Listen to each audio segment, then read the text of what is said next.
Hi welcome to ആൻഡ്രൻ channel. ഇന്ന് നമ്മൾ നോക്കാൻ പോകുന്നത് 9th സെറ്റ് ലാംഗ്വേജ് ആണ് കേട്ടോ. ഫസ്റ്റ് ചാപ്റ്റർ ആണ്. അതിൽ എക്സസൈസ് 1.3 ആണ് നോക്കാൻ പോകുന്നത് കേട്ടോ. ഫസ്റ്റ് ക്വസ്റ്റ്യൻ നോക്കാം. Using the given when diagram write the elements of. ഇവിടെ ഓപ്ഷൻസ് തന്നിട്ടുണ്ട്. നമുക്ക് ഇവിടെ ഒരു വെൻ ഡയഗ്രാമും തന്നിട്ടുണ്ട്. അപ്പോൾ ഇവിടെ തന്നിട്ടുള്ള ഓപ്ഷൻസ് ഇത് നോക്കിയിട്ട് വേണം കണ്ടുപിടിക്കാൻ കേട്ടോ. നമുക്ക് നോക്കാം. ഫസ്റ്റ് സബ് ഡിവിഷൻ എ ആണ് കേട്ടോ. അപ്പൊ എ എങ്ങനെ കണ്ടുപിടിക്കുക? ഈ ഒരു ഡയഗ്രാമില് എ എന്ന് പറയുന്ന സെറ്റ് ഈ ഒരു സർക്കിളാണ്, ബി എന്ന് പറയുന്ന സെറ്റ് ഈ ഒരു സർക്കിളാണ്. അപ്പൊ നമ്മൾ എ ആണ് കണ്ടുപിടിക്കുന്നതെങ്കിൽ എ എന്ന സർക്കിളിന്റെ ഉള്ളിലുള്ള നമ്പേഴ്സ് മാത്രം എഴുതിയാൽ മതി കേട്ടോ. അപ്പൊ എങ്ങനെ എഴുതാൻ നോക്കാം. ബ്രാക്കറ്റ് ഓപ്പൺ ചെയ്യണം കേട്ടോ. ഇത് ഓർഡർ വൈസ് ചെയ്ത് 2, 10, 8, 4, 7 ആണ്.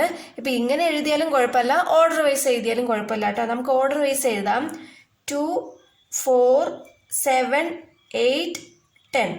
ഓക്കെ, ഇത്രയും നമ്പേഴ്സ് ആണ് എ എന്ന സെറ്റിലുള്ളത്. ഓക്കെ, അടുത്തത് ബി എന്ന സെറ്റ്. ഇതിൽ ഏതൊക്കെ നമ്പേഴ്സ് ഉണ്ട്? 3, 4, 6, 7, 9, 11 അല്ലേ? 3, 4, 6, 7, 9, 11. ഓക്കെ, ഓർഡർ വൈസ് എഴുതുമ്പോൾ ഒന്നും വിട്ടുപോകാതെ നമ്മൾ നോക്കണം. ഇതിൽ എത്രയുണ്ടെന്ന് എണ്ണി നോക്കിയാലും കുഴപ്പമില്ല കേട്ടോ. 6 എലമെന്റ്സ് ഉണ്ട്, ഇതിലും 6 എലമെന്റ്സ് ഉണ്ട്. ഓക്കെ, അടുത്തത് A union B. A union B എന്ന് പറഞ്ഞാൽ എന്താ? എ എന്ന സെറ്റിലുള്ളതും ബി എന്ന സെറ്റിലുള്ളതും മൊത്തത്തിലുള്ളതാണ് നമ്മൾ എഴുതേണ്ടത്. രണ്ടും യൂണിയൻ എന്ന് പറഞ്ഞാൽ രണ്ട് കൂട്ടിച്ചേർത്ത് എഴുതണം, അത്രേ ഉള്ളൂ. ഇപ്പൊ ഇതിലെല്ലാം ഓർഡർ വൈസ് എഴുതാം. നമുക്ക് 2, 3, 4 എഴുതാട്ടോ. 2, 3, 4, 5 ഇല്ല, 6 ഉണ്ട്. 6, 7, 8, 9, 10, 11. ഓക്കെ, 10, 11. ഇനി next A intersection B. A intersection B എന്ന് പറയുന്നത് എ എന്ന സെറ്റിലും ബി എന്ന സെറ്റിലെയും പൊതുവായിട്ട് വരുന്ന നമ്പറാണ്. അപ്പൊ ഈ രണ്ടിലും പൊതുവായിട്ട് വരുന്നത് ഈ ഒരു ഭാഗമാണ് അല്ലെ? അപ്പൊ ഈ ഒരു ഭാഗത്തില് 4 ഉണ്ട്, 7 ഉണ്ട്. അപ്പൊ എ ഇന്റർസെക്ഷൻ ബി എന്ന് പറയുന്നത് എന്താ? 4, 7. 4, 7.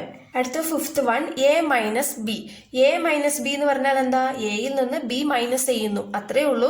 അപ്പൊ എ എന്ന് പറയുന്ന സെറ്റ് ഇതാണ്, ബി എന്ന് പറയുന്ന സെറ്റ് ഇതാണ്. അപ്പൊ എ എന്ന സെറ്റിൽ നിന്നും ബി എന്ന സെറ്റ് മൈനസ് ചെയ്യുക. അപ്പം ബി എന്ന സെറ്റ് എന്ന് പറയുമ്പോൾ ഇത്രയും ഭാഗമല്ലേ ബി എന്ന സെറ്റ്. അപ്പൊ ഇത്രയും ഭാഗം നമുക്ക് മൈനസ് ചെയ്ത് പോകുമ്പോൾ ബാക്കി എത്ര എലമെന്റ്സ് ഉണ്ട്? 2 ഉണ്ട്, 10 ഉണ്ട്, 8 ഉണ്ട് അല്ലെ? ഈ 3 എലമെന്റ്സേ ഉള്ളൂ, അതാണ് എഴുതേണ്ടത് കേട്ടോ. അപ്പോൾ 2, 8, 10. ഓക്കെ, അതേപോലെ തന്നെ B minus A. B minus A എന്ന് പറയുമ്പോൾ ബിയിൽ നിന്ന് എ മൈനസ് ചെയ്യുക. ബിയിൽ നിന്ന് എ എന്ന് പറയുന്ന സെറ്റ് 3 മൈനസ് ചെയ്യുമ്പോൾ ബാക്കി നമുക്ക് ഇവിടെ എത്ര എലമെന്റ്സ് ഉണ്ട്? 3 ഉണ്ട്, 6 ഉണ്ട്, 9 ഉണ്ട്, 11 ഉണ്ട് അല്ലേ? അപ്പോൾ 3, 6, 9, 11. അടുത്തത് എ ഡാഷ് ആണ് കേട്ടോ. എ ഡാഷ് അല്ലെങ്കിൽ എ കോംപ്ലിമെന്റ് എന്ന് പറയാം. ഇപ്പൊ എ കോംപ്ലിമെന്റ് എന്ന് പറഞ്ഞാൽ നമുക്ക് ഈ ഡയഗ്രാമില് എ എന്ന് പറയുന്ന സെറ്റ് ഒഴിവാക്കിയിട്ട് ബാക്കി എല്ലാം എഴുതണം. അപ്പൊ ഇവിടെ എ എന്ന സെറ്റ് ഒഴിവാക്കുമ്പോൾ ഏതാണ്? എ എന്ന് പറയുന്ന സെറ്റ് ഇത്രയും ഭാഗമുണ്ട് അല്ലേ? ഇത്രയും ഭാഗം ഒഴിവാക്കിയിട്ട് ബാക്കി ഈ ബിയിലുള്ള കുറച്ച് എലമെന്റ്സും പിന്നെ ഈ യുയിലുള്ള താഴെയുള്ള ഈ 2 എലമെന്റ്സും നമ്മൾ എഴുതണം. ഓർഡർ വൈസ് എഴുതാട്ടോ. 3, 6, 9, 11, 12. പിന്നെ ഇവിടെ ഒരു 1 ഉണ്ട്. ആ 1 നമ്മൾ ആദ്യം എഴുതിയില്ല, അവസാനം എഴുതാട്ടോ 1. ഇനി അതേപോലെ തന്നെ ബി ഡാഷ് എന്ന് പറയുന്നത്, ബി ഡാഷ് എന്ന് പറയുന്നത് ബി എന്ന സെറ്റ് ഒഴിവാക്കിയിട്ട് ബാക്കിയെല്ലാം. അപ്പൊ ബി എന്ന സെറ്റ് ഒഴിവാക്കുമ്പോൾ എന്തൊക്കെയാ വരിക? ബി എന്ന സെറ്റ് ഇത്രയും ഭാഗം ഒഴിവാക്കുക. ഇത്രയും ഭാഗം ഒഴിവാക്കുമ്പോൾ എയിലുള്ളതും പിന്നെ ഇവിടെ ഉള്ളതും. ഓക്കെ, അപ്പോൾ 1, 2, 8, 10, 12 ഇത്രയും ഭാഗമാണ് ബി എന്ന സെറ്റിൽ വരുന്നത് കേട്ടോ. അടുത്തത് യു. യു എന്ന് പറയുന്നത് എന്താ? യു എന്ന് പറയുന്നത് ഈ ബോക്സ്, അതായത് ഈ ബോക്സിലുള്ള എല്ലാ എലമെന്റ്സും യു ആണ്. അപ്പൊ യു എന്ന് പറയുന്നതിൽ ഇതിൽ എത്ര എലമെന്റ്സ് ഉണ്ടോ, എത്ര നമ്പേഴ്സ് ഉണ്ടോ അത് എല്ലാം നമ്മൾ യുയിൽ എടുത്തെഴുതണം. ഓക്കെ,